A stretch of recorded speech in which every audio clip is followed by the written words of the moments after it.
Episode 6, Abductions. Let's see. We've always been honest with each other. Not honest about how we're not attracted to each other.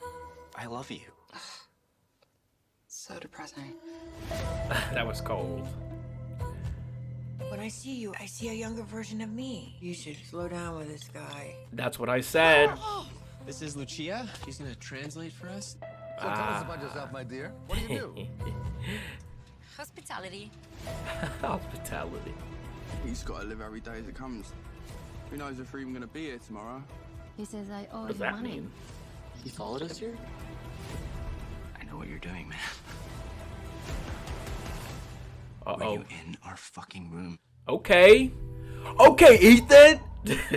Yo, Ethan's a nice guy, but he's got that dog. He's not playing around. So we start out here, Ethan talking about we're always honest with each other. And Harper is feeling insecure about their sex life because I think Ethan is really interested in porn. I think they're just not synced up sexually, which is too bad because that could really affect the relationship. But I think he's really trying to win her back or win back her trust and approval. But she is just really hurt and damaged from this. I believe that we're going to see a happy ending from these two. I don't think Harper is going to go the route where she disappoints or surprises us with Ethan. I think that those two will figure it out. But we will see because she's pretty pissed right now. This is what I was saying last review I did. Tanya and Portia, it's super similar where it seems like Portia had the option to go with the nice guy, but she's like, I'm looking for something fun and adventurous. But what even does that really mean? Like, you know, when people say they're in their fun phase, they're adventurous phase, what does that mean?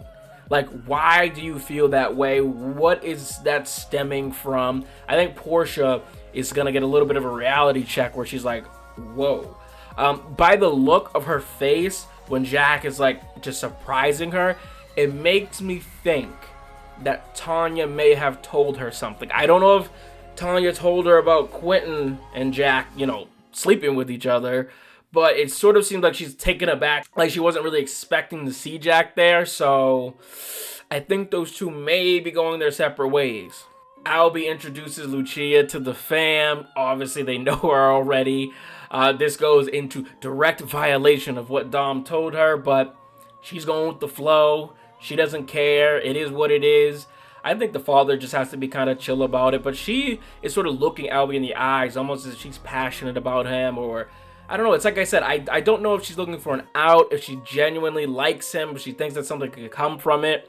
I'm sort of getting the vibes of Tanya and the spa lady from the first season, where it seems as if they could have a connection or there's an out for the worker, but it's just gonna end up Albie goes home and Lucia is stuck in Italy with this crazy lunatic following them and chasing them. Albie may pay the debt and get her out of it, but I think the father is gonna sort of put his foot down and say, you know what, this is not our problem, son. We can't be involved with this, even though he literally was involved with her. Jack is sort of being sketchy and talking about every day is a promise. And, you know, when Quentin was telling that story about the lady who ended up getting killed, I'm thinking, like, did they have anything to do with it? Is it family related? Like, it's sad, but we can't trust the gays here. I know. Why did the writers do this?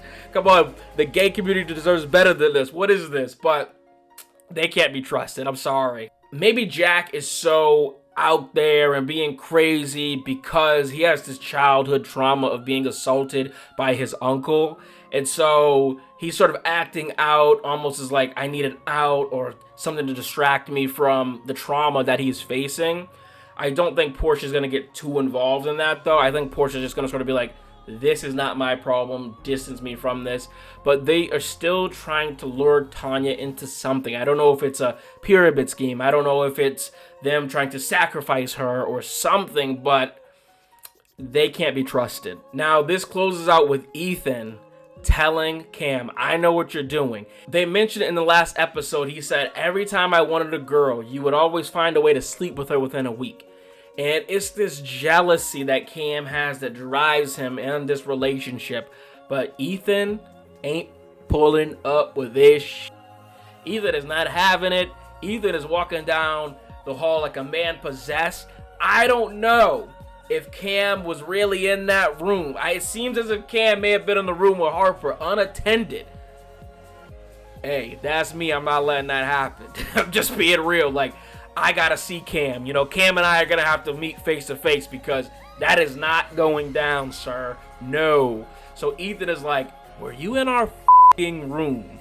And they're at dinner. This is not the setting to be cussing and getting ratchet, but that is what's going down. And honestly, good for you, Ethan. You know, Cam is a bully. Cam is the type of bully that, you know, sticks around and makes you feel guilty. Hey, I was there for you when no one else was. Hey, I was your friend when you were a nerd. So what? That's what you're supposed to do if you're a friend with someone. So, oh God, if the writers want to do us justice after pulling that BS with Quentin and Jack, I need to see Ethan and Cam scrap. And I need to see Ethan give them hands for real. Wow, I love this show. I mean, the White Lotus. Imagine the White Lotus Spain, the White Lotus in South Africa, White Lotus in America, White Lotus in France. I mean, just give me the White Lotus. This show is amazing. You could do it all over the world. White Lotus Japan. Oh. White Lotus Korea. I mean, we need more White Lotus. But alright, that's going to do it for this video. Make sure you guys comment down below what your thoughts on this trailer is. I mean, how often do you get to just talk about your favorite show with other people? That's why I love the comment section of YouTube, because that's where we really can get these discussions back and forth. What did you think? What did I think? And remember, you got to be kind down there because it's all just opinions and people are having a good time. Don't let anyone sway you. Be strong about your opinion. Alright, that's gonna do it for this video, guys. I'll see you in the next video, and remember, just be you. Peace.